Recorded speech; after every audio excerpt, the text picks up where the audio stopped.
I'll help her with the part she's stuck on. Like this? When she types on the keyboard, the program starts as expected. Exactly. I snap my fingers in excitement. Alright. Let's move on to the next. Suddenly, her hand touches mine. I haven't asked your name yet. Startled by her sudden question, I get flustered. Oh, me? As I try to evade the question, she was. My name is John. I'm 34 years old. I was going through visitor procedures at the reception of a manufacturing company's headquarters. The receptionist seems to be informed and looks at me with a knowing glance.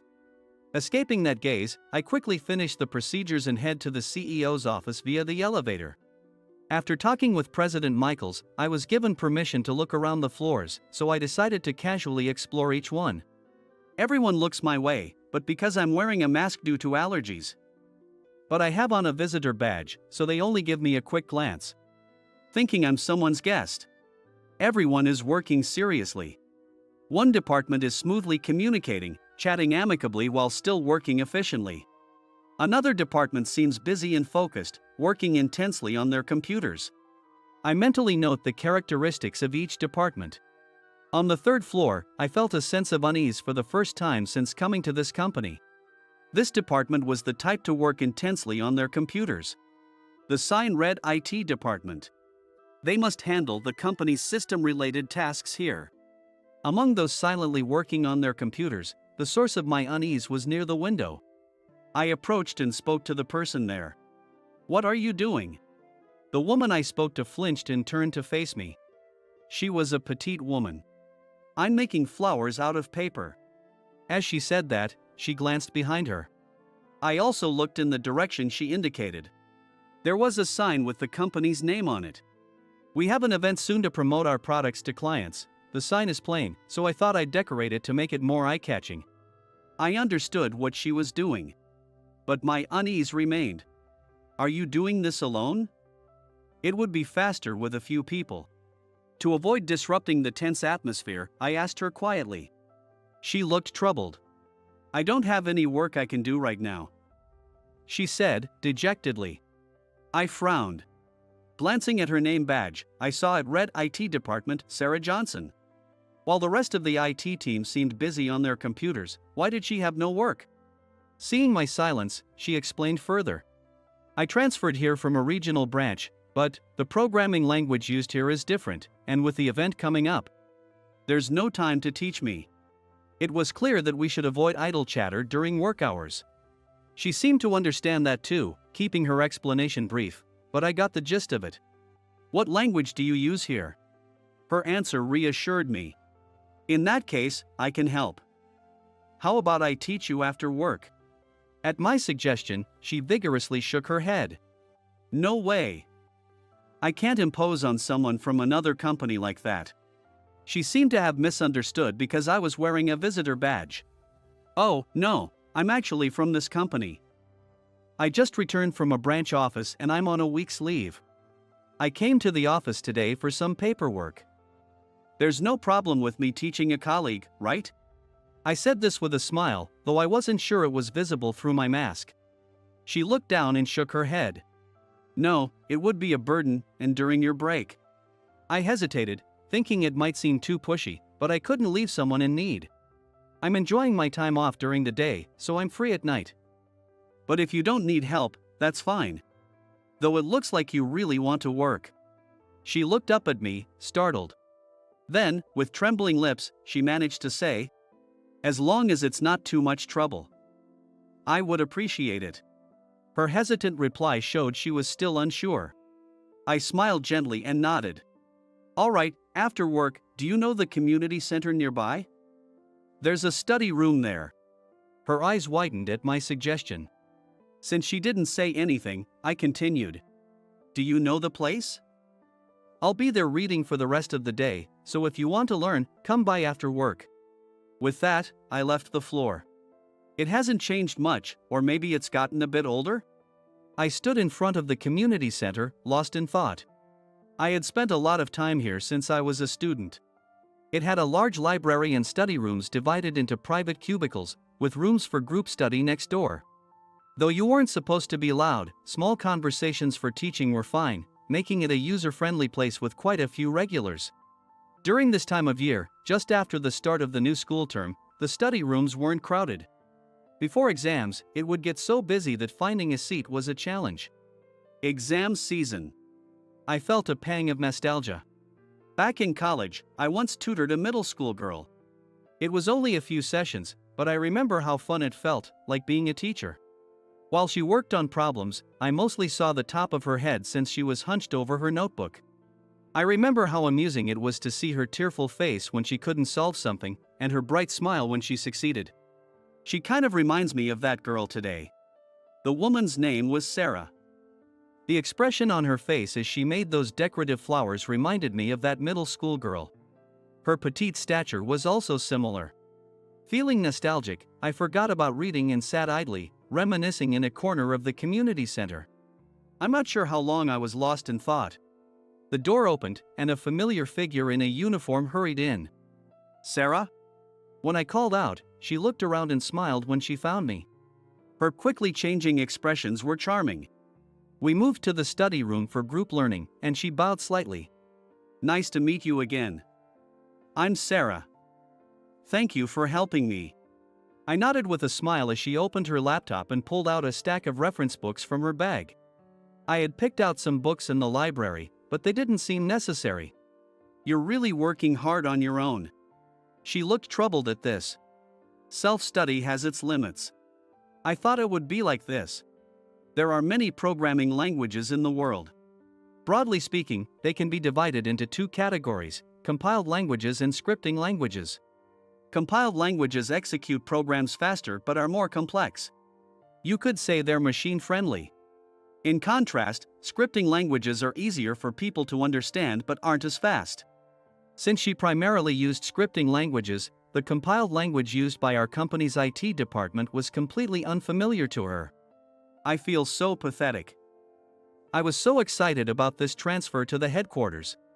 "But it's like going to France with just a basic A1 level DLF certificate," she said. I'd almost laughed at the analogy.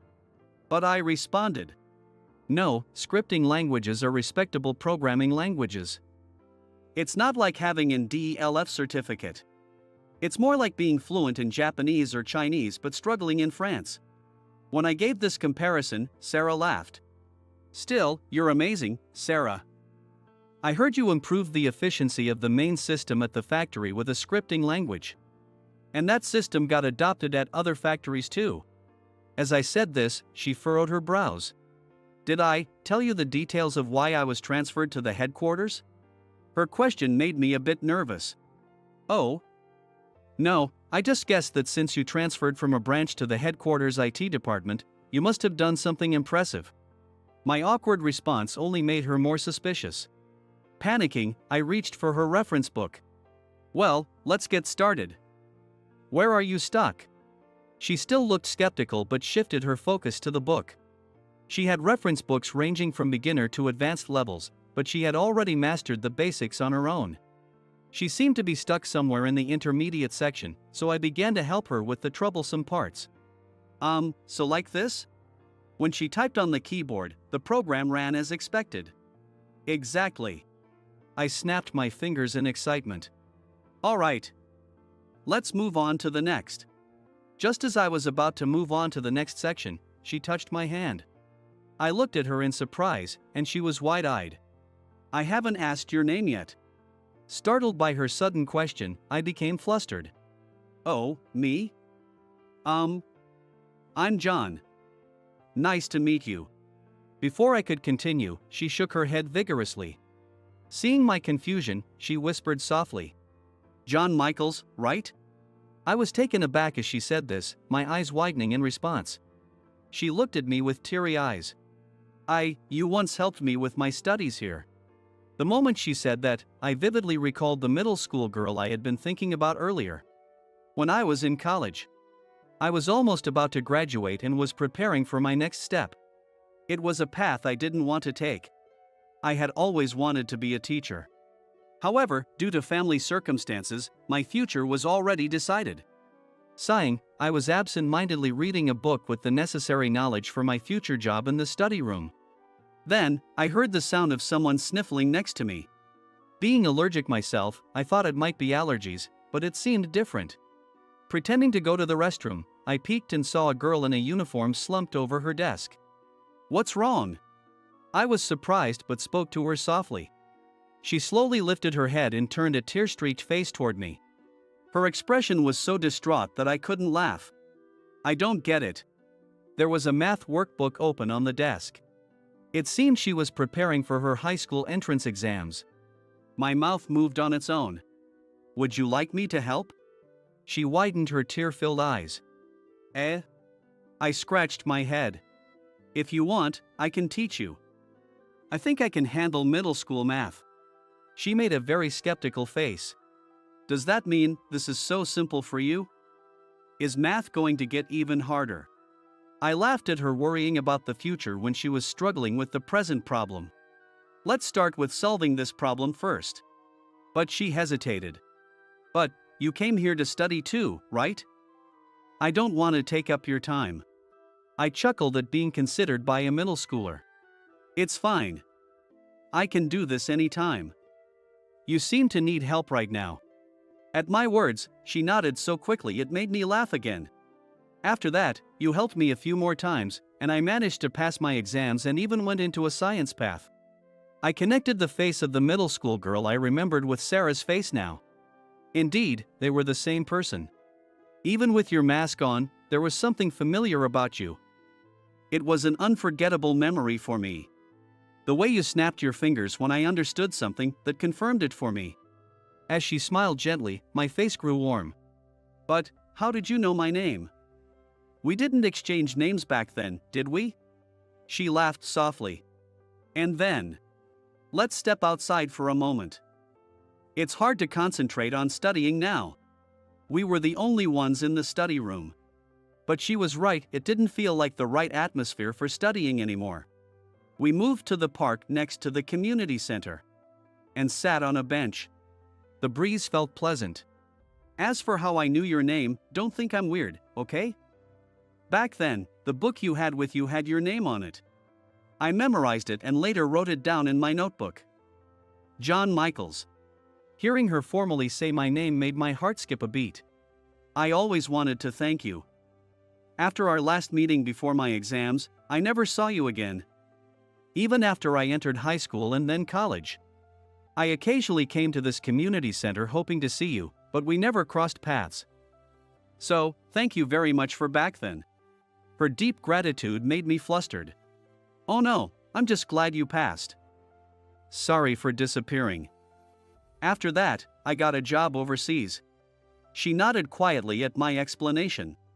"Sorry if this is presumptuous, but the name Michaels, that's the same as our company's CEO's surname, could it be?" Seeing her struggle to ask, I decided to come clean. "Yes, I'm the next in line to be CEO." She gasped a little but then smiled warmly. I knew it. All my hard work wasn't in vain. I didn't understand what she meant and looked puzzled. I was surprised to hear the name Michaels at the induction ceremony. It's not a common name. So I thought it must be related to the person who helped me at the library. I was assigned to a branch factory. But I always wanted to meet you again in work at the headquarters someday. It may seem trivial, but that was my motivation. My heart was pounding loudly. But no matter how much I checked the company newsletter or executive lists, I couldn't find your name. I scratched my head at her words. "I'm still just an employee. I wanted it that way." Sarah tilted her head in confusion. "But, you knew about why I got transferred to the headquarters because you're the next CEO, right?" I nodded. "Yeah, I saw your work. It was impressive. It's a bit embarrassing to know you did all that to meet me again." I laughed lightly. "And I've come this far, encouraged by your words." She tilted her head further, frowning slightly. Her puzzled expression made me laugh again. When I was in college, teaching middle school Sarah math, I was also feeling uncertain about my own future. My grandfather had forged his own path, and my father was merely following in his footsteps. I wondered if I was destined to follow the same path as my father. One day, I couldn't help but ask her, "What do you think about a life where you just follow the path laid out for you?" She looked puzzled at the question. Of course, she would. She was still a middle schooler, after all. I felt foolish for asking such a question to a child. "Sorry, never mind." "Forget I asked." I tried to brush it off. But then she said, "Just riding on a track could be boring, but..." I leaned forward, curious about what she'd say next. "If you're the one driving, it can be fun." Her unexpected words made me ask further. "Even if you can't choose the destination yourself?" She pondered for a moment before smiling. "But you can choose how fast you go and when you arrive, right? You can change that as much as you want." It felt like a light shone on me. "And someday, you might be able to stop the train and add more tracks yourself, right?" I had never thought of it that way. "Because I'm starting to like math thanks to you. I thought I'd never be able to handle science, but this feels like adding more tracks, right?" Her bright smile almost brought me to tears. "Yes, even if you're on a predetermined path, you can still drive it yourself. The final destination is set as CEO. However, I can choose the journey." With that realization, I negotiated with my father, the CEO, and my grandfather, the chairman, to train at a new factory we were establishing in Southeast Asia. Not only did I intend to train, but I also aimed to make that new factory one of the top factories in our company. And so, 12 years later, I returned to the States, having achieved top levels of production and quality at the Southeast Asia factory. Hearing my story, Sarah blushed deeply. Middle school me, how embarrassing. Did I really say that? I chuckled. Don't call it embarrassing. Those words have been precious to me. When I said that jokingly, she looked startled. Oh, right, I'm sorry. She bowed slightly, and I thought she was such a good person. Without thinking, the words slipped out. I think I like you, Sarah. It had only been a few minutes since we reunited. I had no idea what I was saying. She looked just as shocked. What? I carefully chose my words. We haven't seen each other in a long time, but we met before. You were so earnest and adorable as a middle schooler, and now, seeing you work so hard to decorate a sign and study programming even when you don't have a job to do. Oh, sorry. I didn't even ask if you have a boyfriend. I spoke quickly, feeling a bit embarrassed. I don't have a boyfriend, but what about you, John?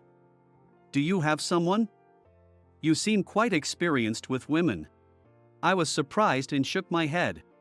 What? No way. I didn't even have a girlfriend while I was working overseas. Admitting this made me feel a bit pathetic, but it was the truth. But, do you normally confess so quickly? She gave me a skeptical look, and I scratched my head. Honestly, I'm surprised myself. I might be getting carried away. I just never thought I'd see you again. The girl who was nearly in tears while I taught her. At my words, she pouted. That nearly in tears part is unnecessary. She pursed her lips but glanced at me. I've never been able to forget you either. I wanted to see you again, but you're the next CEO, right? And I'm just... Before she could finish, I interjected softly. Please don't call me that. She looked at me, eyes wide in surprise. I'm running on a predetermined track, but I'm doing it as an employee by my own choice. While my end goal is to become CEO, I want to experience love and interactions as a regular person, not as the CEO. I don't want you to be fixated on my title as CEO. I want you to see me for who I am. Hearing this, she apologized again. I'm sorry. I just thought someone like me wouldn't be enough, but I've always had feelings for you, the person who kindly taught me math. So I'm happy. Yes.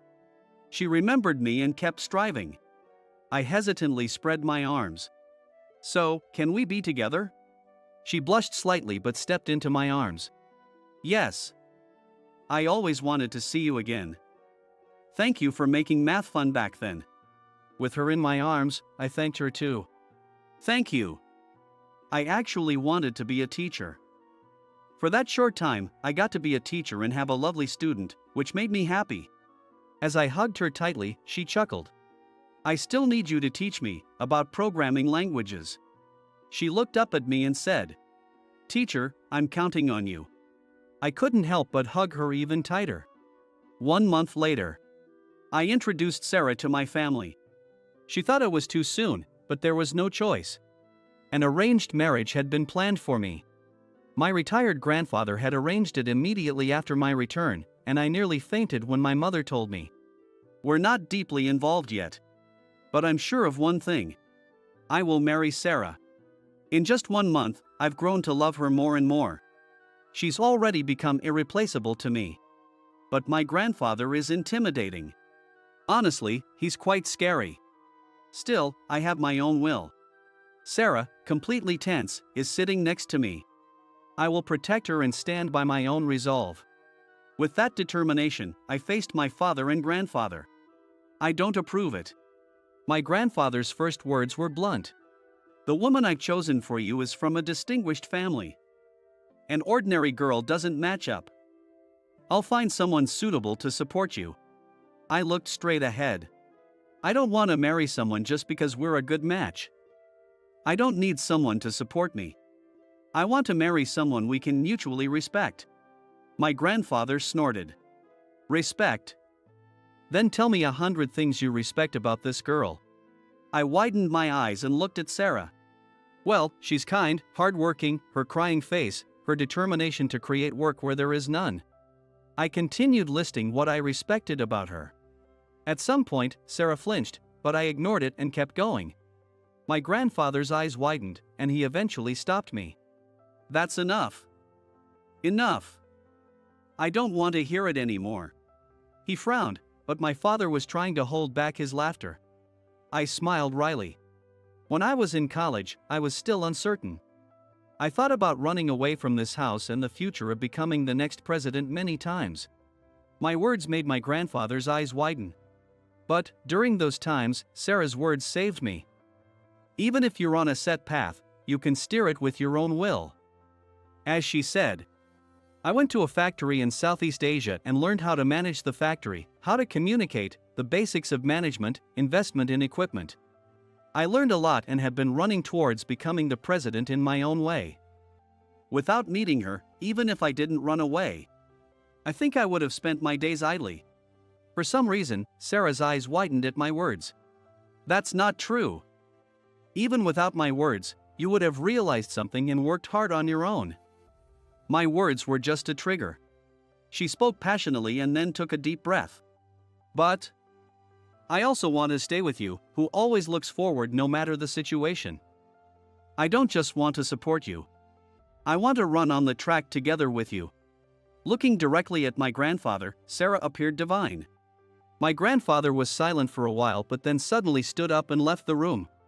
When Sarah and I exchanged glances, my father smiled wryly. He probably sensed your growth.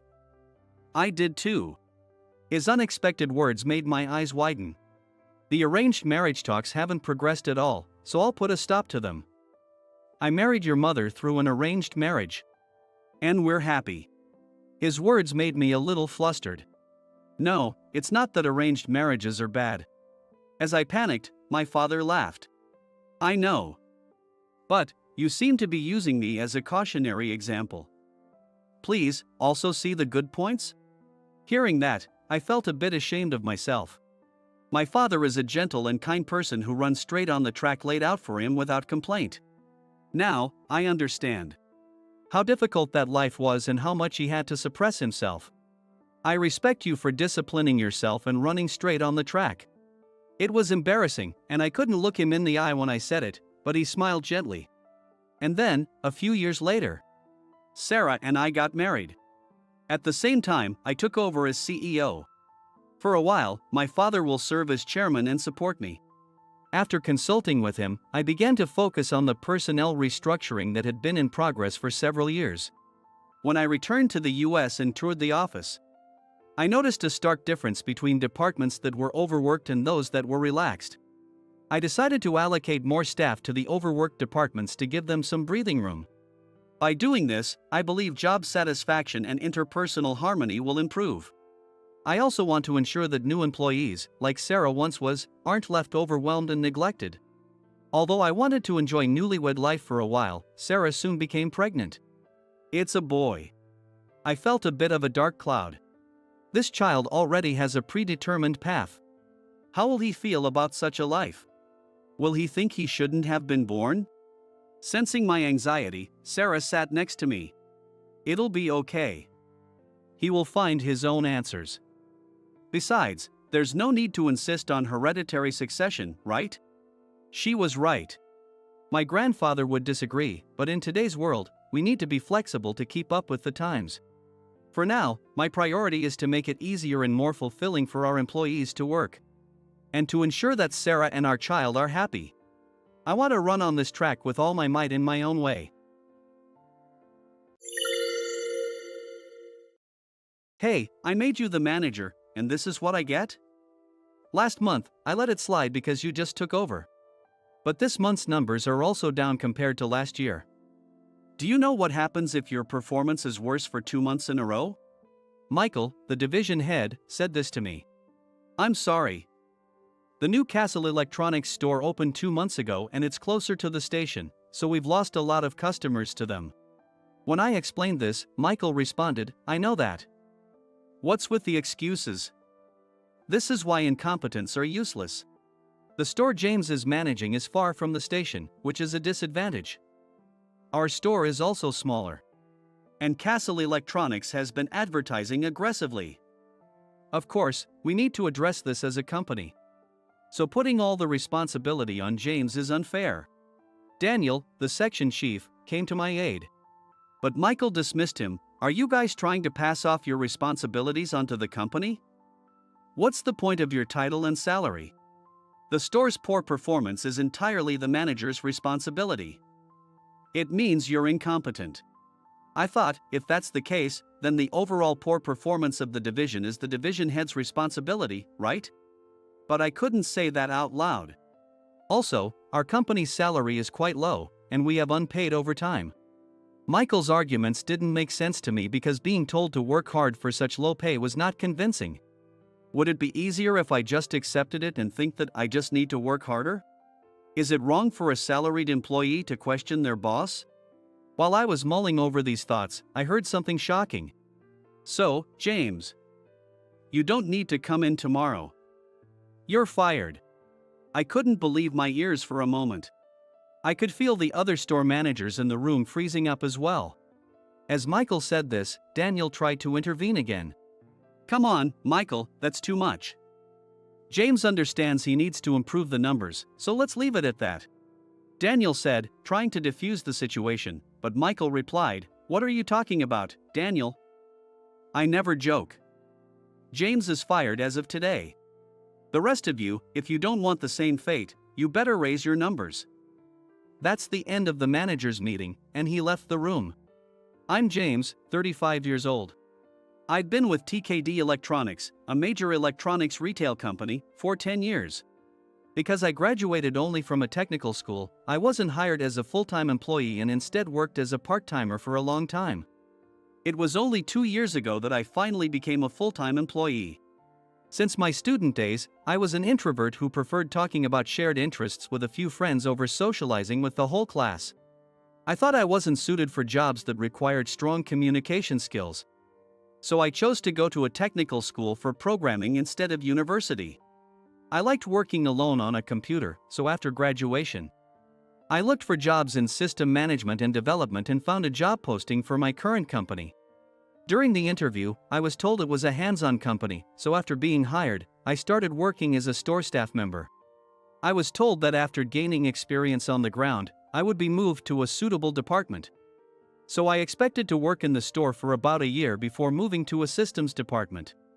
However, 2 years passed, then 3, and I was still a store staff member. Moreover, there was no sign of being promoted from part-time to full-time employee, and that situation also remained the same for 2. Then 3 years. Despite repeatedly asking my superiors about a transfer during contract renewals, they didn't listen. Hearing this story, one might think I should have changed jobs sooner. But I had a reason for sticking with it for 10 years. My struggle with communication improved because I had to reluctantly deal with customers at the store. In a workplace with intimidating seniors, where sales numbers are everything, you have to use your talking skills to get the customer in front of you to buy the product. There were individual sales targets, and failing to meet them meant getting scolded. Initially, I couldn't sell anything on my own, but with practice, I gradually got better at it in my second and third years. Being able to sell meant my talking skills had improved. Thanks to my job, I could now talk to various types of people, unlike in my private life where I struggled with conversations beyond close friends. I even ran into an old classmate in town who remarked, "James, you've become more outgoing." So, I decided to work hard at my job until I could transfer to a system-related department where I excelled. Then, 2 years ago, I finally got promoted to store manager. I should have been happy, especially since I became a full-time employee, but I was also anxious. Initially, I was assigned to a store with good location and easy sales, and both the section chief and division head were reliable mentors. So I worked hard with a sense of purpose. But things went downhill when I was transferred to my current store. The store is far from the station, in a bad location, and a new Castle Electronics store has just opened near the station. As a result, we lost even more customers to them, making it a challenging store for me to manage as the new manager. Despite the challenges, we worked together to try various strategies to boost sales. However, there were limits to what I could do as a store manager. And it was difficult to come up with strategies that could turn things around under such unfavorable conditions. "James, it's a tough store, but let's do our best together." Daniel, whom I trusted, always encouraged me, and I motivated myself to work hard every day. The division head, David, was also someone I trusted, like Daniel, but my luck ran out as he was replaced at this critical time. A new division head, Michael, who is 5 years older than me, took over, and suddenly the pressure on me increased dramatically. Other store managers are working hard, so what are you doing? Do you even realize you're in charge of a store? Oh. And I heard you didn't go to college. No wonder you can't hit the numbers. That's why technical school grads are useless. Michael would say this to me at every opportunity. He would say this in front of my juniors, so some of them would sympathize with me, saying, "Michael is really harsh," while others would gossip. Did you know James only went to a technical school? Daniel knew how tough Michael was on me and often encouraged me. However, Michael outranked him, so there were many things Daniel couldn't do to help. I tried to keep myself motivated. However, the numbers at a store with such bad conditions didn't improve quickly. 2 months after being transferred to the current store, I attended the monthly managers' meeting at the head office conference room. Feeling gloomy, thinking, this month's sales were far from the target, so I'm probably going to get scolded by the division head. I opened the door to the conference room. I arrived very early, so no one else was there yet. I took my designated seat and waited for the other store managers, Daniel and Michael, to arrive. Once all the store managers and Daniel had arrived, it was time for the meeting to start. Under Michael's leadership, the meeting involved each manager standing up in turn to report their sales and issues, receiving feedback on the spot. When Michael entered the room, everyone stood up quickly, and the meeting began under a tense atmosphere. Each store manager reported their monthly sales in turn. Since we were going in seating order, my turn was last.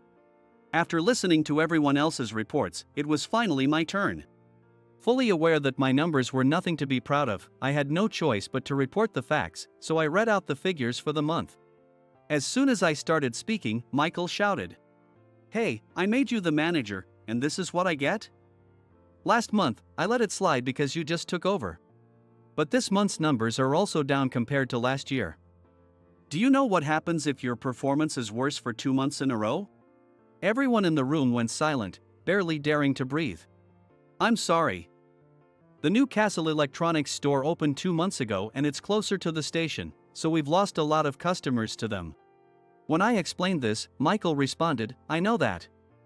What's with the excuses? This is why incompetents are useless. The store James is managing is far from the station, which is a disadvantage. Our store is also smaller. And Castle Electronics has been advertising aggressively. Of course, we need to address this as a company. So putting all the responsibility on James is unfair." Daniel came to my aid. But Michael dismissed him. "Are you guys trying to pass off your responsibilities onto the company? What's the point of your title and salary? The store's poor performance is entirely the manager's responsibility. It means you're incompetent. I thought, if that's the case, then the overall poor performance of the division is the division head's responsibility, right? But I couldn't say that out loud. Also, our company's salary is quite low, and we have unpaid overtime. His arguments didn't make sense to me because being told to work hard for such low pay was not convincing. Would it be easier if I just accepted it and think to myself that I just need to work harder? Is it wrong for a salaried employee to question their boss? While I was mulling over these thoughts, I heard something shocking. So, James, you don't need to come in tomorrow. You're fired. I couldn't believe my ears for a moment. I could feel the other store managers in the room freezing up as well. As Michael said this, Daniel tried to intervene again. Come on, Michael, that's too much. James understands he needs to improve the numbers, so let's leave it at that. As he said, trying to defuse the situation, Michael replied, What are you talking about? I never joke. James is fired as of today. The rest of you, if you don't want the same fate, you better raise your numbers. That's the end of the manager's meeting, and he left the room. Some people looked at me with pity, while others pretended not to notice, but the atmosphere was awful. James, don't worry. I'll talk to Michael later. Everyone knows it's not your fault, Daniel said, patting me on the shoulder. I appreciated the encouragement, but I thought Michael might actually fire me, and there were limits to what Daniel could do. That day, I had to go back to my store and work, but it was hard to keep a positive attitude and smile while serving customers. The next day. It was my day off. The store is open year-round, so we work on a shift basis. On my days off, the assistant manager and other staff handle the store, but as the manager, I always have a mountain of tasks to do. So I often drop by the store even on my days off. However, after the emotional blow from the previous day's managers' meeting, I decided to take a proper break and relax at home. A notification sound from my phone indicated a new message. It was from John, the assistant manager. Checking the message, I saw this. A new manager has arrived at the store today, but I wasn't informed beforehand, and I'm confused. I heard you've resigned, but is that true? Lying down and looking at my phone, I was so shocked that I jumped up and shouted, What, in my empty house? I hurried to call John but then thought he might not be able to talk during work, so I replied via message. I haven't heard anything about that. Can you call me after work? I sent the message to John and immediately called the company. I didn't know who would answer, but it was likely to be Daniel or Michael. Hello, TKD Electronics. Recognizing Michael's voice, I quickly spoke over him. Michael, were you serious about what you said yesterday? That I'm fired? He laughed. Oh, it's you, James? Did you think I was joking? How naive. You really thought you could stay with those numbers? Someone as useless as you isn't employable anywhere. Go find another part-time job if you can. This can't be happening. I was at a loss. But refusing to be defeated, I quickly thought and said, Michael, please give me another chance. I'll increase sales. Another chance? How long do you need? Your chance is over. I was lenient your first month, wasn't I? But you blew it this month too. Goodbye. You need to sign your resignation papers by tomorrow. It's an order from the division head. He refused to listen and hung up. Realizing it was pointless to argue, I had no choice but to hang up. The next day, still unable to fully believe it, I went to the company. Michael indeed had the resignation papers ready, and I was made to sign them. Daniel, looking apologetic, said quietly, I'm sorry I couldn't protect you, James. This is my failure too. It's not your fault, Daniel. I couldn't deliver either. I replied before packing up my desk and leaving the company. Outside, I looked up at the sky. I had worked so hard for 10 years, never expecting to leave so abruptly. I recalled the previous night.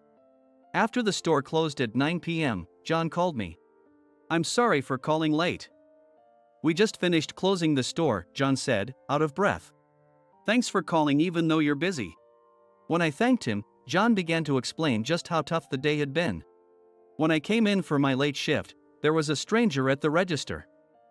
When I asked Emily, who was on the early shift, she said he was the new manager. I was surprised, but I thought it was a sudden personnel change and you hadn't had time to inform me. Then Michael came and said, James has resigned, so follow the new manager's orders. John continued, clearly upset. Then the new manager started changing the store layout, making it difficult for customers and us to find products. After causing a mess, he told us to put everything back the way it was. Now we have to clean up on our own, and we don't know when we'll finish. I was shocked by John's account. That's unbelievable. He just left after making a mess? I asked. Yes, he left after causing chaos, John replied. Then he said we couldn't log overtime and should mark it as leaving on time. When I was stunned, he said, with such poor sales, we can't afford extra labor costs. You understand that as the assistant manager, right? I don't think I can work with this new manager. John lamented. I felt a sense of crisis, realizing things were really going wrong. However, having been fired, I felt helpless, unable to do anything about it. I told John that being fired at the manager's meeting was not my decision, and that he could always talk to me if he had any problems. Life is tough, I muttered to myself, looking up at the sky as an unemployed man. But I couldn't keep dwelling on it forever. I had worked hard for 10 years at TKD Electronics, but the world was bigger than this. With nothing left to lose, I decided it was time to start something new. I shifted my mindset and began thinking about what to do next. Returning home, I calmed down and realized I needed to find a job. I opened my computer and started looking at job sites. Though it had been a while since I last searched for a job, I found the variety of job types had changed a lot since my student days. And it was interesting. I reminisced about my student days when I was looking for jobs in system management and development. Never did I imagine I'd be working in retail for so long. Life is truly unpredictable. As I scrolled through the job listings on the job site, one ad caught my eye. Castle Electronics Corporation. It's TKD Electronics' rival and, arguably, the reason I got fired. If Castle Electronics hadn't opened near my store, our sales wouldn't have dropped so much, and I wouldn't have been scolded by the division head. How interesting fate is. Before I knew it, I found myself applying for a position at Castle Electronics. The next day, I received a call from Castle Electronics' HR department. They scheduled an interview, so at least I wasn't being outright rejected. On the day of the interview, I dressed in a suit, feeling somewhat indifferent, thinking I'd probably be rejected anyway. Sure, having experience in the same industry might help. But TKD Electronics was significantly smaller and less reputable compared to Castle Electronics. I figured the interviewers would probably just look down on me. Castle Electronics is a rapidly growing company, popular among the younger generation. Most of the interviewees were in their 20s. Having worked at TKD Electronics for 10 years, I found myself in my mid-30s, almost 40, facing this harsh reality. The fresh young faces looking to switch jobs after gaining 3 years of experience somewhere else were dazzling. So dazzling that I jokingly thought I should have brought sunglasses. I waited in the hallway for my turn.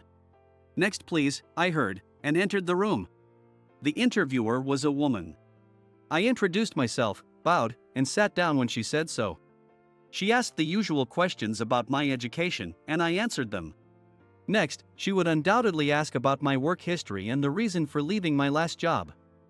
I was nervous. Admitting I was fired for poor sales performance as a manager would be the worst possible explanation. Should I lie? No, I had to be honest. While I was contemplating this, the interviewer asked a surprising question. James, what do you value most in life? Caught off guard, I hesitated but replied. Well, I want to do what I'm good at, earn a living from it, and enjoy my life. I realized halfway through and was taken aback. Damn, that wasn't the right answer for an interview. I should have highlighted what I could bring to the company. For example, I could have said that while I didn't hit the sales numbers, I was a trusted team leader. No, that wouldn't have been much of an appeal either. Then the interviewer asked, "What are you good at, James?" This seemed more like a typical interview question. How should I answer? Given my extensive experience in customer service at TKD Electronics and considering this was an interview with Castle Electronics, I decided to highlight my skills in the electronics retail industry. I have achieved top individual sales in my area. I have extensive experience in customer service. Since it wasn't a lie, I answered honestly. The interviewer then asked, "What are you good at or passionate about? Outside of the skills you've developed at work?" After thinking for a while, I replied, "Well, I like programming. I went to a technical school to develop my skills. So I enjoy working on computers and I'm good at programming." She then said, "I see. Thank you for your time today," abruptly ending the interview. I said, "Thank you," and left the room, letting out a sigh. I was sure I had failed. I knew from the start that there was no way I would get the job. But I still went to the interview because I had a tiny bit of hope. I felt completely crushed. My interview felt shorter than the others, almost like I was being dismissed outright. Exhausted, I decided to start job hunting with renewed vigor the next day. I registered with a recruitment agency and set up a meeting. Failures make me stronger. To reflect on my failure at the Castle Electronics interview the previous day, I watched videos and read books about interview techniques. As night fell and I took a break, my phone rang. Seeing an unknown number, I cautiously answered, and a woman's voice said, "This is Jessica from Castle Electronics." I was so surprised that I jumped up from my chair. "Thank you for coming in for an interview yesterday. Regarding the result. So, this company even calls those who didn't make it. What a courteous and nice company. It's really too bad I won't get to work there." As I was lost in thought, the woman continued, "We would like to offer you the position. Can you come in tomorrow?" "Did you say I got the job?" When I instinctively asked for confirmation, the woman on the other end replied in a clear, cheerful voice, "Yes. Can you start working right away? Your annual salary will be $200,000. What? Life is interesting because you never know what will happen. And so, a year passed since that event. I was having dinner after work. I was dining with John, the previous assistant manager from TKD Electronics, and Daniel, who used to be a section chief. "It's been a long time." "I'm glad to see you both doing well," John said after a long time apart. "John, you took over your family's farm, right? You look a bit tanned but healthy." Daniel, who had left the company before John, replied. Both of them had gotten fed up with TKD Electronics' ways and quit shortly after I did. Daniel now works for another major company. That company is none other than Castle Electronics Corporation, where I currently work. You guys are amazing, earning $100,000 a year. Meanwhile, I'm struggling with the hard work on the farm. Well, it's not physically hard since I have the stamina, but this summer's drought made it tough to grow crops. And then the hurricane damaged the vegetables that had grown. But all in all, things are going well. Most importantly, I enjoy the work." John shared his recent experiences. "John, when James invited you to Castle Electronics, you said, 'I'm done with corporate jobs.' That was a bold move. I, on the other hand, immediately said, 'I'm in.' By the way, James isn't just a $100,000 earner, he makes $200,000 a year." Daniel said with a laugh. "That's right." After getting hired at Castle Electronics, I headhunted John and Daniel, who had tough times at TKD Electronics. John declined, but Daniel now works with me as a colleague. I had that authority because Castle Electronics is a meritocracy that values ability over educational background or years of service. "James, you knew the competition was tough when you applied to Castle Electronics, right?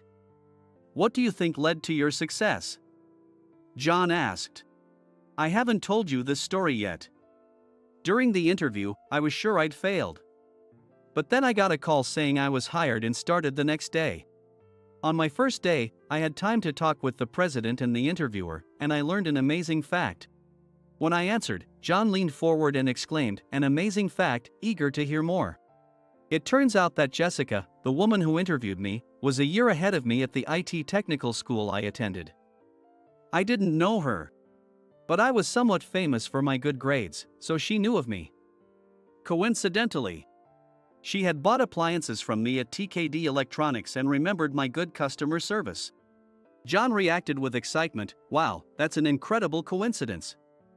So, Jessica had a very positive impression of you both in school and as a salesperson. That was essentially correct, but I felt awkward saying, "Yeah, isn't that impressive?" So I stayed silent. Daniel, who knew the full details, stepped in to help. Exactly. And even more surprising, Jessica is the daughter of Castle Electronics president. The president's daughter. So, James, you were highly regarded by her, and that's why the president immediately decided to hire you? When John summarized the situation, Daniel responded, "Exactly. Jessica knew James had high-level IT skills from school and saw how well he handled customers at TKD Electronics, drawing out their needs and explaining products clearly. She also noticed how respected he was as a manager. She thought highly of his professional and personal qualities. She also knew about TKD Electronics' reputation as a tough workplace. So she didn't need to ask why he left. She assumed that if he was let go, it was the company's fault. That's why she offered to consider other talented employees from TKD Electronics if James recommended them, which is how she reached out to us." Daniel explained to John. "Daniel, you've also been studying on your own and have high IT skills. But I didn't know Jessica thought so highly of me. When did you two discuss this?" Daniel smiled and replied, "Jessica likes you a lot, so she often asks me about your time at TKD Electronics. We talk about you a lot. Please don't tell her any weird stories, okay?" I said with an embarrassed smile. "Of course not. I only tell her good things. Besides, Jessica is so fond of you that if I said anything bad, she'd be mad at me," Daniel said. John chimed in with a grin. "So, does that mean the daughter of the president likes you, James?" Embarrassed, I stood up and exclaimed, "No way. Someone like me, an introverted nobody, being liked by a beautiful and capable woman like Jessica? That's impossible." Daniel laughed and said, "James, I didn't know you back in your student days.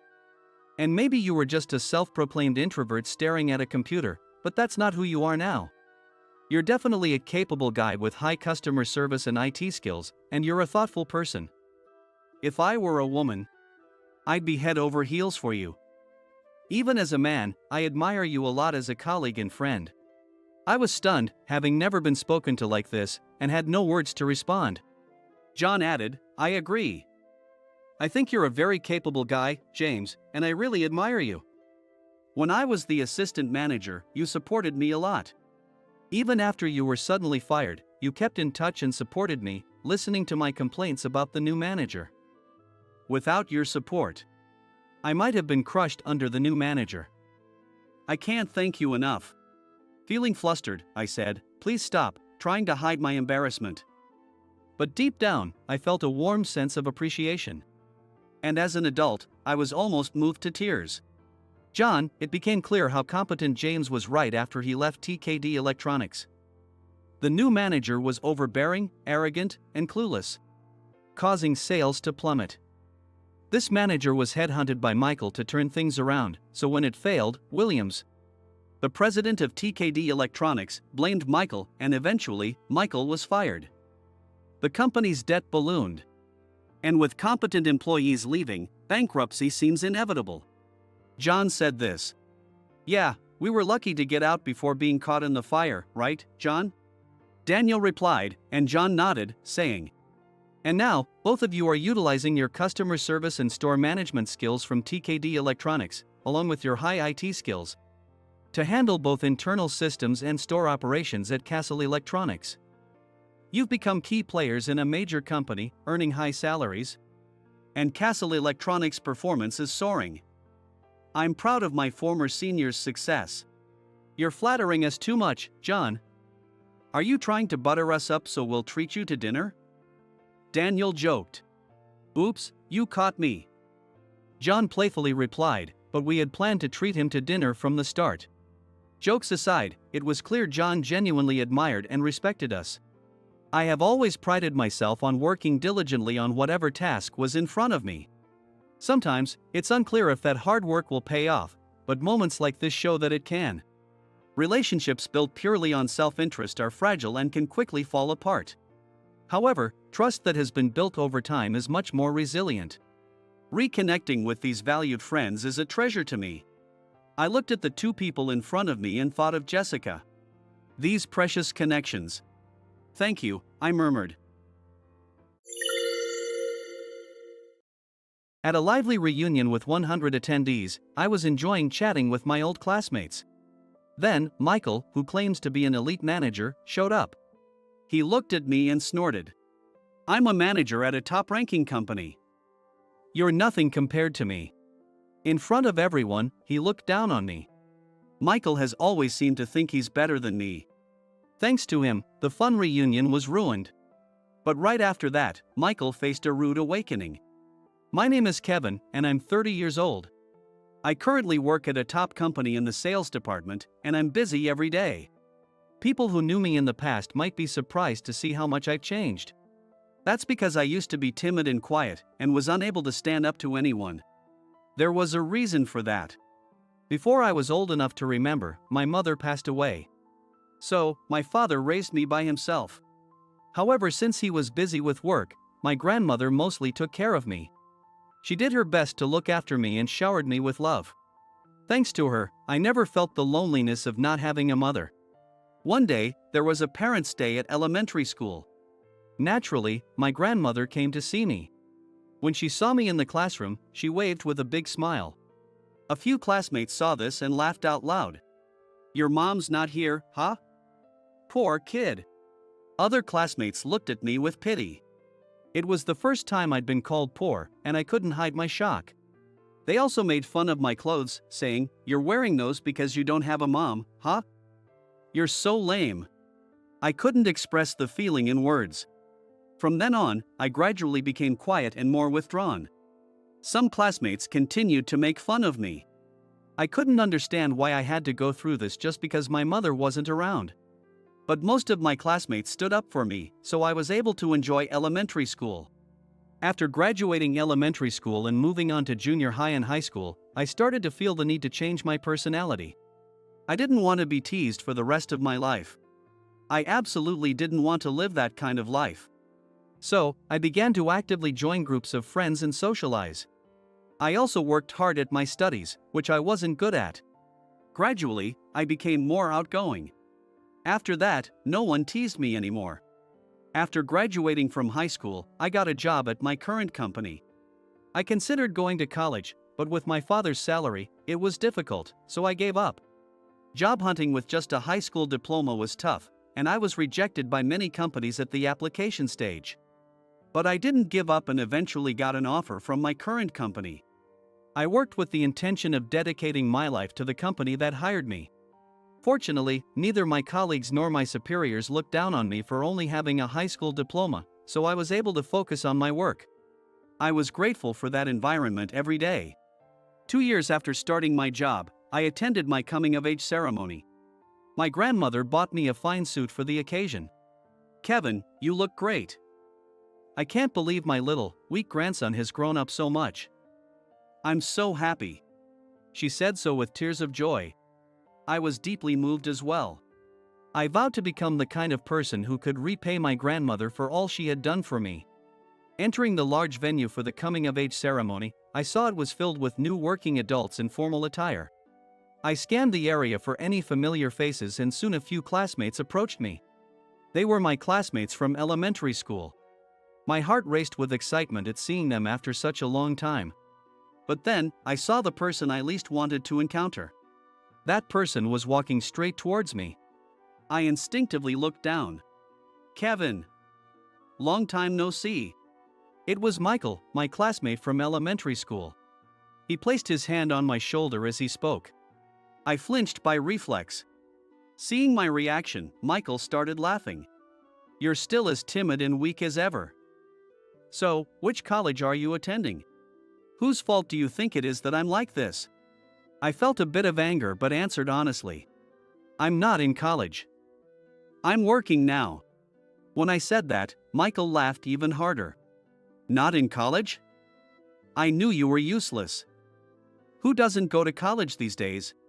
Hearing Michael's words, the other classmates fell silent, treating a classmate he hadn't seen in years as worthless. Michael's character was still rotten. But I was used to this from Michael. He had teased me relentlessly in elementary school. Yes, the one who led the teasing back then was Michael. Michael would constantly target me, making degrading comments about my poverty. His family was wealthy, and he couldn't believe that I was being raised by my grandmother.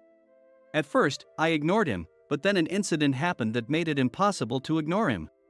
It was during a recess at elementary school. Suddenly, Michael started shouting that his wallet was missing. Bringing wallets to school was against the rules. So none of us, including me, even knew he had brought one. But Michael claimed someone had stolen it. The thief is someone in this classroom. Then, unbelievably, he accused a classmate of being the thief. The classroom fell silent. And from that moment, my nightmare began. Suddenly, Michael grabbed my backpack and turned it upside down. I was stunned by his action. "Michael! What are you doing? Stop it!" Despite my protests, Michael didn't stop. He emptied my backpack and started going through my desk. "The only one poor enough to steal my wallet is you. Give it back." I hadn't taken Michael's wallet. I couldn't understand why I was being accused and felt utterly confused. Hearing the commotion, the teachers came into the classroom. After we explained the situation, they urged Michael to look elsewhere. But Michael insisted, "Kevin stole my wallet. He hates that I'm rich." What a thing to say. I had never envied Michael. Who would want to be like someone so rotten? I remember feeling my body heat up with anger. But in the next moment, Michael found his wallet inside his own desk. Everyone around widened their eyes with surprise. Despite having accused me of stealing, Michael laughed as if nothing had happened. "There it is. Thank goodness." I almost got in trouble with my mom for losing my wallet. What was there to be thankful for? I had almost been falsely accused of theft. But Michael didn't care about my feelings and didn't even apologize. Seeing this, the teacher asked him to apologize to me, but Michael uttered something shocking. "Kevin is poor, that's why he was suspected. It's not my fault. It's Kevin's fault for being poor and motherless." I couldn't believe my ears. Why did I have to hear such things from Michael? I decided to avoid him as much as possible from then on. At that moment, I made a vow to myself. However, since we were in the same class, Michael continued to bother me. Each time, it was a miserable experience. After graduating from elementary school, I thought I was finally free from Michael. But running into him again at the coming-of-age ceremony was really unfortunate. As I remained silent, my classmates tried to help me out. Working instead of going to college is impressive. Hearing this, Michael snorted. "What's so impressive about that? He probably just didn't want to study. Unlike you, I'm studying business at a top university. Shows how much smarter I am than you." I wanted to get away from Michael as quickly as possible, so I decided to just listen to him without reacting. A top university? That's impressive, Michael. But deep down, I didn't mean it at all. My classmates seemed to understand my true feelings and started to ignore Michael's boasting as well. Michael, satisfied with his bragging, finally walked away. I thought I would never see him again. I felt relieved from the bottom of my heart. But fate was cruel. 10 years later, I turned 30. To celebrate my grandmother's 80th birthday, I took her to a high-end seafood restaurant. The restaurant was a hidden gem in an alleyway, known only to a few. Knowing my grandmother loved seafood, I was sure she would enjoy it. With excitement, I walked in with my grandmother. The restaurant was cozy with only counter seating, run by a single owner chef. My grandmother was impressed by the place. "Is it okay to dine at such an expensive place?" my grandmother asked me worriedly. The owner chef smiled at my grandmother's words. "Today's your special day, madam. Don't worry and enjoy anything you like." My grandmother happily started ordering. Every dish the chef prepared was delicious, and our conversation flourished. Seeing her so happy, I thought about bringing her here again. As I was thinking this, the restaurant door suddenly swung open. A loud voice came from behind me. "Fancy meeting you here." It must be fate, huh? I turned around, recognizing the unpleasant voice, to see Michael grinning with a woman by his side. My heart sank. Running into him again, especially during this celebration, was truly unfortunate. I decided to leave before my mood was completely ruined. Just as I was helping my grandmother up from her seat after finishing our meal, it happened. Michael started talking about himself again. This is my fiancée. We're getting married soon. You might recognize her. He introduced the woman standing next to him. She looked somewhat familiar, but I couldn't place her. Then Michael continued, proudly. It's Alyssa, the cutest girl in our elementary school class. Don't you remember? Maybe you didn't care because you were such a gloomy guy. Alyssa. Oh, that's right, I vaguely remember her. But it didn't matter to me at all. Congratulations, I said, trying to leave the restaurant. But Michael wouldn't stop talking. If you want, I can introduce you to someone good too. Though, they'd probably hate a dull guy like you. I couldn't believe he was belittling me in front of my grandmother. I was shocked that Michael's character hadn't changed at all in 10 years. My grandmother's face turned worried in an instant. I could see the owner chef watching us anxiously from behind the counter. I started shaking with anger and, without responding, hurried out of the restaurant with my grandmother. I didn't need Michael to introduce me to any women. I was seething with rage. Once outside, my grandmother looked at me with concern. Did something happen between you two? He was being very rude. To ease her worries, I lightly explained that Michael had teased me in elementary school. He's always been like that. He's not worth worrying about. I'm better than him now. Hearing this, my grandmother looked relieved and began to smile. Kevin, you've become so strong. You used to come crying to me over the smallest things. You've really grown up. Come on, Grandma, I'm 30 now. I replied, laughing with her. Despite Michael's unwelcome appearance, the birthday celebration turned out to be very enjoyable. But I couldn't shake the feeling of unease. Why did I keep running into Michael, someone I didn't want to see? Was this some kind of fate? I hoped I wouldn't see him again. Seeing him always brought me down. But fate was not so kind. A few days later, I was at work as usual. It was a day for outside sales. As I walked with my colleague Mark, I saw Michael ahead of us. I was speechless at my bad luck. Again. I thought, trying to walk past him without being noticed.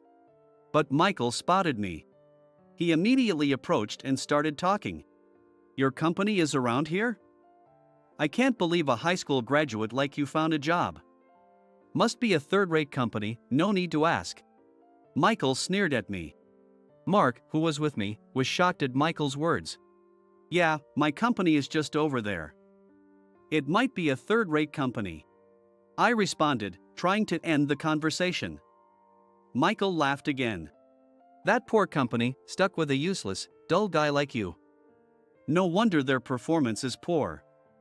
I should lend you some of my brains. Here we go again. Michael just couldn't resist looking down on me. I was too exasperated to even respond. Mark, standing beside me, looked irritated and said, Kevin, we need to get going, it's a waste of time dealing with someone like him. Michael's face turned red with anger.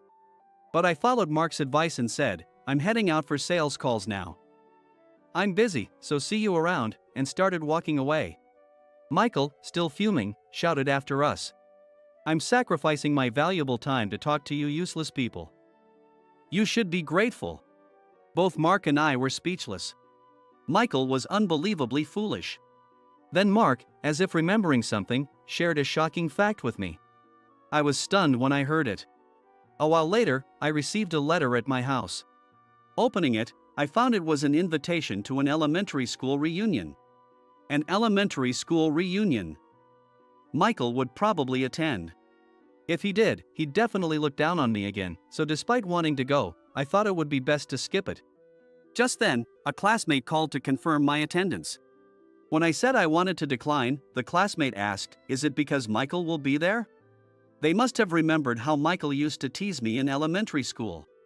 I explained honestly that even after high school graduation, I had run into Michael a few times and endured his insults, so I didn't want to attend.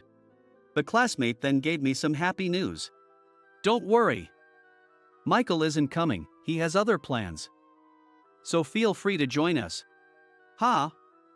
Really? If Michael wasn't coming to the reunion, I had no reason not to go, so I decided to attend. Without Michael, it seemed like it would be a fun event, and I felt excited. On the day of the reunion, I dressed in the outfit I had prepared for the occasion and headed confidently to the venue. The reunion was held in a large restaurant in town, a grand event. It had been 18 years since elementary school graduation, but this was the first reunion. I was excited to see what everyone was up to and catch up with them. Entering the venue, I saw my classmates already gathered, enjoying conversations with wine glasses in hand. I quickly grabbed a drink and joined the group, enjoying the lively chats. Some classmates were married with children, sharing photos and stories. Then, a commotion arose near the entrance. I felt a sense of foreboding. My classmates and I turned our attention to the entrance. And I was frozen with fear. There stood Michael, with Alyssa by his side. Wasn't he supposed to be absent? I stood in shock, unable to move. A classmate hurried over to me. This morning, Michael called to say he was coming after all. I'm sorry for the late notice. The classmate looked apologetic. But since I was already there, I decided to stay unnoticed and quietly leave the venue. Unfortunately, Michael spotted me. As soon as he saw me, he walked over with a smug grin. Leaving already? I'm here too, let's chat more. Other classmates were watching me. Although I wanted to leave immediately, I didn't want to ruin the atmosphere. Reluctantly, I decided to stay a bit longer. One of the classmates spoke to Michael in surprise. I'm shocked. I never expected you to be dating Alyssa. Michael wore a smug expression. Back in those days, I didn't pay much attention to girls, but apparently, Alyssa was famous among the boys for being cute. Alyssa blushed. We met through a mutual friend. I heard there was someone who graduated from a prestigious university and worked at a top company. And it turned out to be Michael. We started dating and quickly decided to get married. Even I'm surprised at how fast it all happened. Everyone looked at Michael with envy. Michael, basking in their admiration, proudly said, "We're getting married soon. I'd love it if you all could come to the wedding." Some people applauded and congratulated him. I envy that you are in the happiest time of your life. Graduating from a prestigious university really makes a difference. One classmate said, and Michael beamed. Well, I'm nothing like Kevin over there. If you end up like him, your life is over. I couldn't believe he would say something like that at a reunion. I was too shocked to speak. While I was struggling to contain my anger, Michael dropped a bombshell. I'm a manager at a top company. Unlike you, who will be stuck working at a third-rate company for the rest of your life. In front of 100 classmates, Michael looked down on me. I had reached my limit. Then, a classmate exclaimed in amazement. Aren't you working at that top company, Oakwood Corporation? Being a manager there is impressive. I was stunned. That couldn't be true. What was he talking about? I calmly asked Michael. Which department at Oakwood Corporation are you a manager of? Everyone turned their attention to Michael. He started to panic. What does it matter to you? Why should I tell you? A classmate nudged Michael, laughing. Come on, don't be shy. It's not like it costs you anything to tell us. A classmate said jokingly, making Michael even more flustered. Encouraged by the classmates, Michael reluctantly muttered in a small voice, the sales department. Cheers erupted from the classmates. A sales manager at Oakwood Corporation? That's incredible. The sales department there is known for being highly competitive. Way to go, Michael. Michael looked proud again. But everything he said was a lie. I couldn't let him continue to deceive everyone. It was time to reveal the truth about Michael. Oh, really? Who approved the new manager? Huh? Michael looked confused. Everyone turned to me, puzzled. Michael, when did you become the sales manager at Oakwood Corporation? Michael blared at me. About 6 months ago. Why do you care? Even if you're jealous, you'll never work at Oakwood Corporation. Our classmates were holding their breath, watching the exchange. I couldn't help but laugh. What's so funny? Because, Michael, you becoming the sales manager at Oakwood Corporation is impossible. And you saying I could never work there is quite ironic. What? The room fell silent. Then, I revealed the truth. I'm the sales manager at Oakwood Corporation.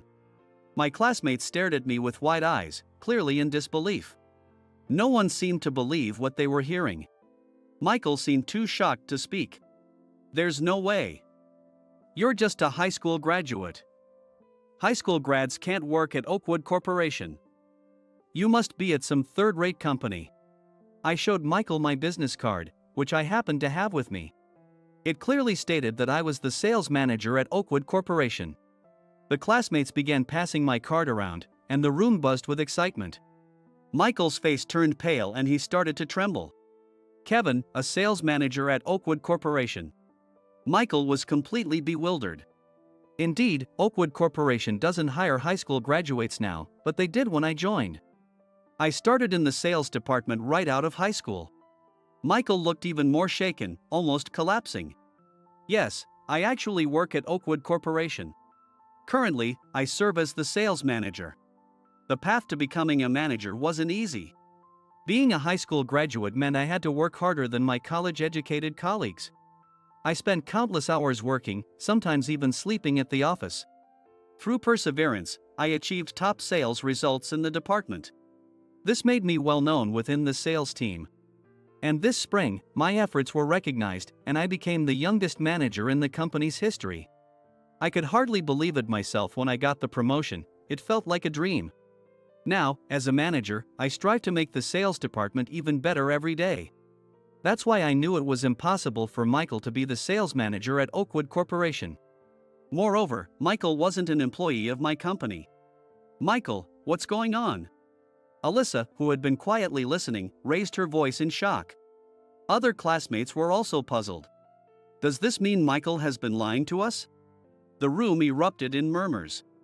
Michael stayed silent, not knowing what to say. Since he wouldn't admit it, I decided to reveal the truth. Why lie, Michael? You work in the sales department at Johnson Industries, a subsidiary of Oakwood Corporation, don't you? Michael looked at me in disbelief. Alyssa was stunned. How do you know that? Michael stammered, trembling. A loud voice emerged from the crowd. I told him. Do you remember me? Mark, with a sharp gaze, stared at Michael. Michael seemed to recognize him instantly and was taken aback. You're Mark from university. We were also in elementary school together, right? And you were with Kevin earlier. Are you also an employee at Oakwood Corporation? Yes, I am. You teased me endlessly back in elementary school, remember? When I found out we were going to the same university, I was really upset. But you seem to have forgotten all about me. Now, I'm working in the sales department at Oakwood Corporation. The classmates were in an uproar. Mark was actually my colleague. After graduating from F University, he joined Oakwood Corporation. And he became my subordinate. Mark also grew up in a household without a mother, just like me. Because of this, Michael had bullied Mark in the same way he bullied me. Mark hated Michael and had tried to avoid any interaction with him from that point on. Unfortunately, he ended up at the same university as Michael but was in a different department, so he managed to graduate without being bullied. However, while we were out on a sales call, we ran into Michael. At that moment, Mark revealed that he had gone to the same university as Michael and told me about his job. Wait a minute, Mark graduated from F University, right? So Michael also went to F University? But didn't Michael say he graduated from T University? Michael started to get flustered again. Alyssa looked like she was about to cry, tears welling up in her eyes. Michael had lied to us about graduating from a prestigious university, and also about working at a top company. How much did he need to boost his ego? Unbelievable. Where I graduated from and where I work is none of your business. Stop meddling. Michael finally snapped and started yelling. The classmates around us were stunned into silence. Don't boast about lies. Think about how Alyssa feels. Mark glared at Michael. But Michael didn't back down. Alyssa loves me. It doesn't matter whether I went to school or where I work. We're connected by true love. He said this with such a confidence. How could he say that after boasting with such false credentials? Alyssa stood there in shock and began to cry. You lied to my parents too. We've even had a formal engagement. How are you going to take responsibility? I hate liars. I can't marry you. Our classmates surrounded Alyssa, looking at her with pity. Michael was stunned by her words, his previous bravado gone. He started pleading to Alyssa. Alyssa, you said you loved me no matter what. I admit I lied about my background, but please don't say that. But Alyssa refused to even look at him. Of course. I wouldn't want to be involved with a liar even if I were in her position. Consider the engagement off. I can't do this anymore. Alyssa said and left the reunion hall. Michael desperately ran after her, leaving the venue as well. The hall fell into a stunned silence. I can't believe Michael was lying about all of this. At least the truth came out now. Alyssa would have been miserable otherwise. With Michael and Alyssa gone, we were free to reminisce and enjoy the rest of the reunion. A few days later, I arrived at the office as usual. There, I saw Mr. Johnson, the president of Johnson Industries, and Michael. I figured it was about the recent event. With that in mind, I approached the two of them. As soon as Mr. Johnson saw me, he began to apologize. I am deeply sorry for the trouble Michael has caused. We had no idea he was using your name to boast about a false position at Oakwood Corporation. Mr. Johnson looked sincerely apologetic. We truly had no idea he was lying about being the sales manager. Michael, apologize properly. Mr. Johnson urged Michael to apologize. But Michael, sulking, didn't move. Yes, Michael had been boasting in various places that he was the sales manager at Oakwood Corporation. Mark had discovered this and reported it to Johnson Industries. I was just joking around. Kevin and I are friends, so it's no big deal. Michael showed no sign of remorse. I had reached my limit. Michael and I are not friends. Since he shows no remorse, I expect appropriate action to be taken. When I said this, Michael turned pale. Mr. Johnson began to panic. Of course. We will consider Michael's position when we return to the company. Come on, Michael. Let's go. Michael suddenly stood up and clung to me. Kevin. I apologize for everything. Please, I'm begging you. I ignored Michael and walked away. It's too late for him to apologize now. He needs to deal with the consequences of his actions. Later, I heard through the grapevine that Michael and Alyssa's wedding was called off. Additionally, Mr. Johnson fired Michael from the company. Michael is now desperately hunting for a job, but in this small town, his reputation has quickly spread, and no company is willing to hire him. It seems it will be very difficult for Michael to find a new job anytime soon. But this is the natural consequence of involving so many people in his lies. Whatever happens to Michael from now on is none of my concern. I will continue to live my life with my head held high. No way. How can someone as incompetent as you be here? Boarding on the same plane means your incompetence might rub off on me. Sophie shouted loudly on the plane. How rude, but I didn't want to cause a scene on the plane. Oh, what a coincidence. I replied calmly, but in my mind, I was furious at Sophie's words. My trip is completely ruined because I ran into you, Michelle said as she sat down on her seat. As usual, Sophie and Michelle's words were really harsh. However, this was the last time they would say such rude things to me. My name is Alex, and I'm 30 years old. I was always a frail kid from the time I was little and was often hospitalized. I was also a very shy and quiet kid. My parents took good care of me without a single look of disgust. Whenever I got a fever, no matter how late it was, they would take me to the hospital, and they always stayed with me when I was admitted. I loved my parents dearly. I always wanted to take care of them in the future with much gratitude. That's why I decided to pursue a stable career in healthcare. I studied hard and got into a nursing program at a prestigious medical school. My parents cried tears of joy when I was accepted. I was so happy to see them so proud. Thus began my college life at the medical school. I found nursing studies fascinating and threw myself into my studies.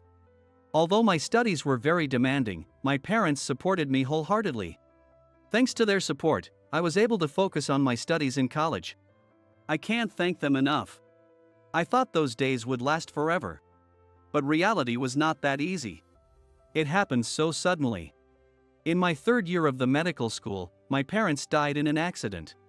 It was hopeless. With my parents gone, I wondered what I was going to do with my life.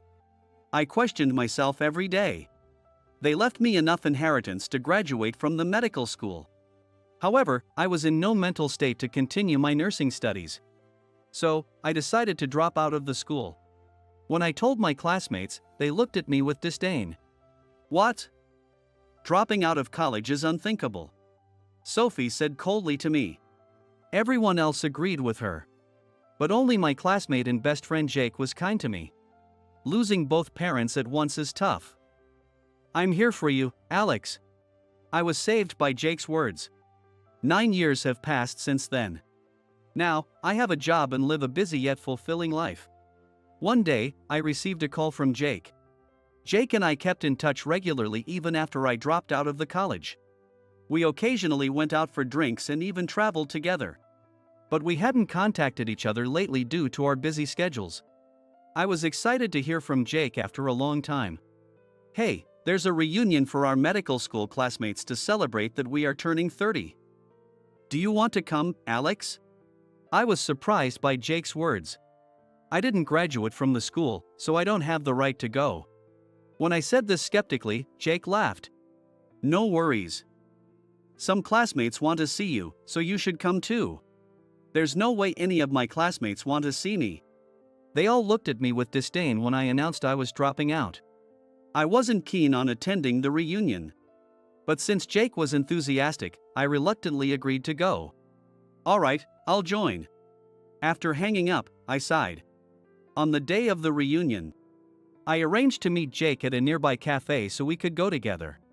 When I arrived at the cafe, Jake was already sitting inside. "Hey! Long time no see." Jake looked as energetic as ever.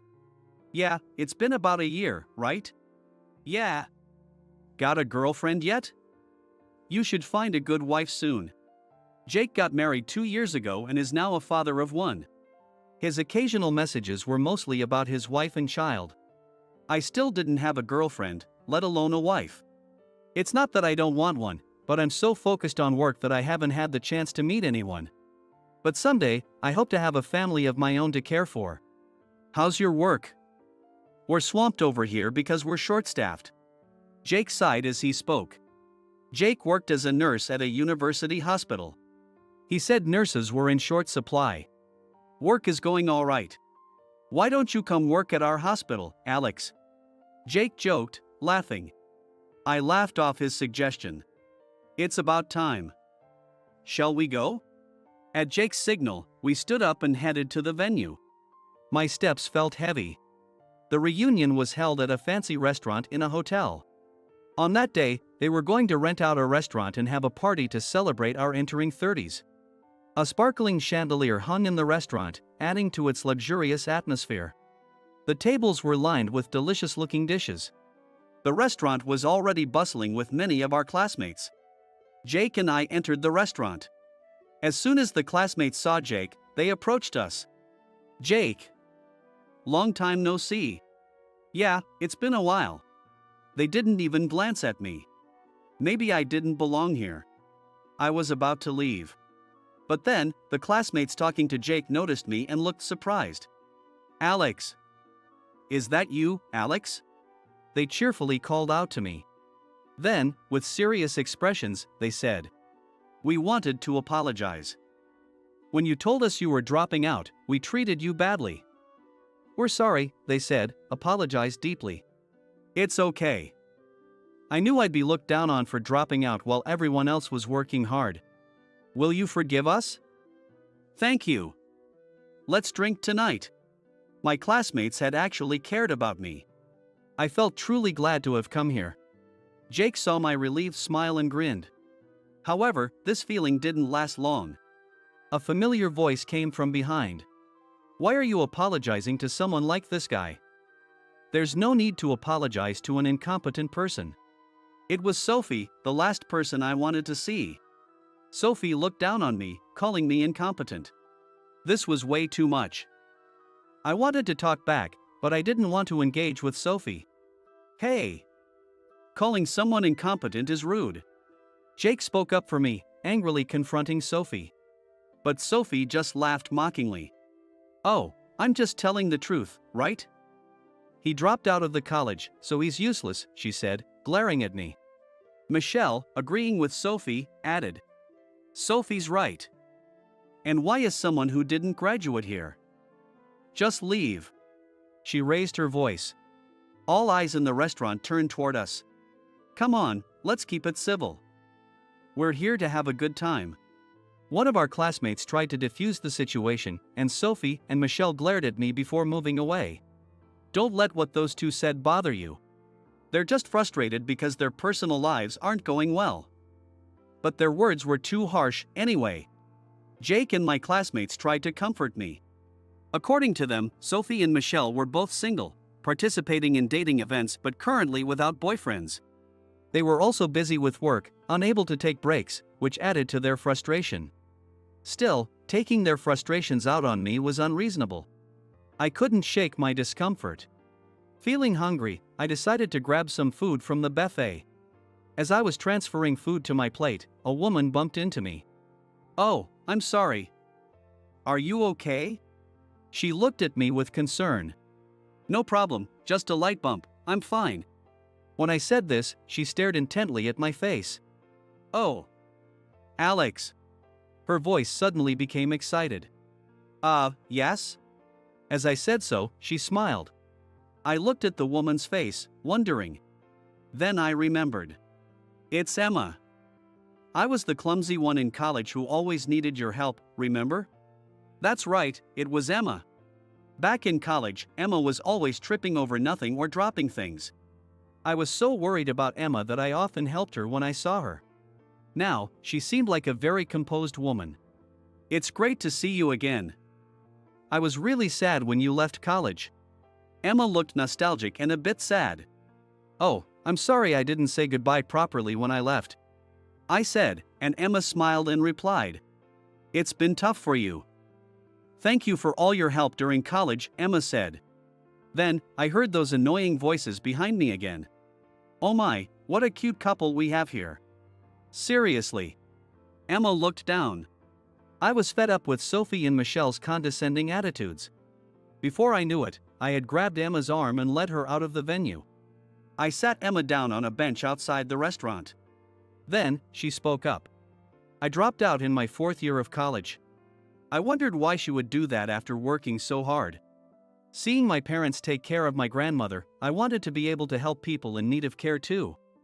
So I enrolled in a vocational school for caregiving and now work as a caregiver. Wow, that's incredible. You as a caregiver? That's so cool. Emma, pursuing her own path, looked radiant to me. Sophie and Michelle call me useless too. But I don't regret becoming a caregiver. So Sophie and Michelle looked down on not just me, but Emma as well. I was filled with disbelief. Don't worry about what others say. Have confidence in yourself. You're amazing, Emma. I tried to comfort her. Emma nodded yes while tears welling up. Emma and I then moved to a nearby bar and talked about what we were doing after dropping out of college.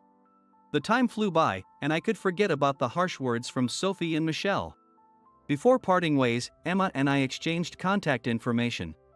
I felt a warm light in my heart. Since then, a few months passed. Emma and I kept in touch and met frequently. Eventually, we started dating. From the moment I met Emma again at the party, I was in love with her. I admired how she followed her own path, and I wanted to be with her always. When I confessed my feelings, Emma said she felt the same. When I told Jake, he was surprised but genuinely happy for me. I felt truly blessed to have such a good friend. Though we were in a long-distance relationship, Emma and I communicated every night. And we decided to take a week off work starting today to go on a vacation overseas. It was the first time we'd spend such a long time together. I had been looking forward to this day. Alex, it's like a dream come true to be traveling with you, Emma said, smiling. I'm so happy to be traveling with you, too, I replied. I was excited about our first trip alone together. When it was time to board, Emma and I went into the plane. However, there we ended up meeting the last people we wanted to see. Our seats were in business class. I had splurged for our first overseas trip together. We settled into our seats. Then, we heard voices from the front. No way. Why are you here? Boarding on the same plane means your incompetence might rub off on me. I can't believe it. I couldn't believe my ears. It was Sophie and Michelle. A chance encounter with them on such a special trip. I cursed my bad luck. Sophie and Michelle were as rude as ever.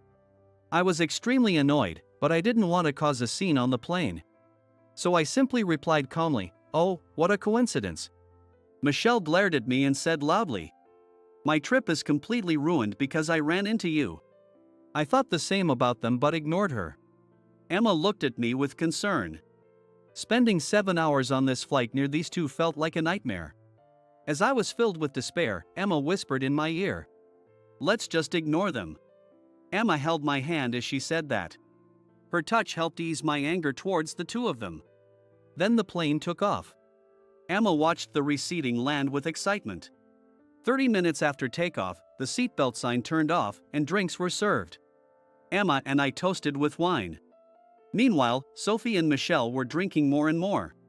Despite being on a plane, they were still making a bang. What a nuisance. I couldn't believe it. Michelle, wobbling from too much alcohol, got up to go to the bathroom. A few minutes later, she returned to her seat, looking very unwell.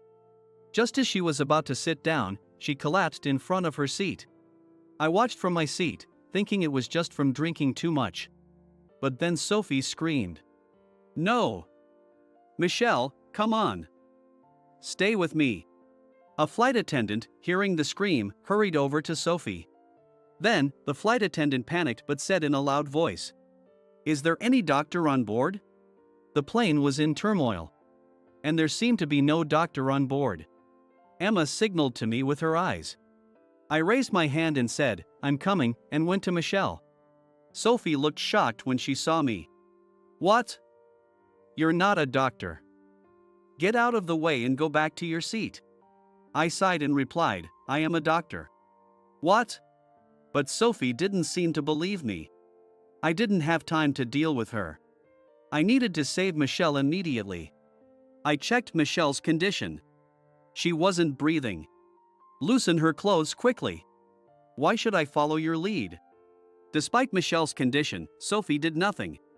I had the flight attendant help loosen Michelle's clothes. Then I began CPR. This looks like a heart attack. We need to land at the nearest airport immediately. Time is critical. I instructed the flight attendant. The flight attendant hurriedly contacted to the cockpit. 5 minutes after starting CPR, Michelle's pulse faintly returned. Sophie, who had been watching, asked me the same question again. "Are you really a doctor?" I was exasperated by her question at such a time. So I answered loudly and clearly. "Yes, I am. I'm a heart surgeon." Seeing me act decisively, Sophie started to believe I was a doctor. Yes, I am currently a heart surgeon in another country. Even before my parents passed away, I had wanted to become a heart surgeon. However, the nursing program at the medical school I attended didn't offer the specialized training I needed. I talked to my parents about it. "Follow the path you want." They encouraged me. So I decided to leave the medical school. Just then, the accident happened to my parents. They had left me a significant inheritance to ensure I could live freely. I believed that even in heaven, my parents would want me to pursue what I loved. So I decided to study cardiology abroad. I graduated from the medical school in another country and became a heart surgeon. So my living base at that time was not in the US. Every day was busy but fulfilling as a doctor. My parents, watching over me from heaven, would surely be proud of me now. However, I had only told a few people, like Jake and some relatives, about my career. This was because some people judge others by their occupation. People often said it was impressive to be a heart surgeon, but I didn't want to be valued just for my profession. I wanted people to see me for who I was on the inside. That was why I kept it to myself. But I was honest with Emma. I wanted her to know everything about me.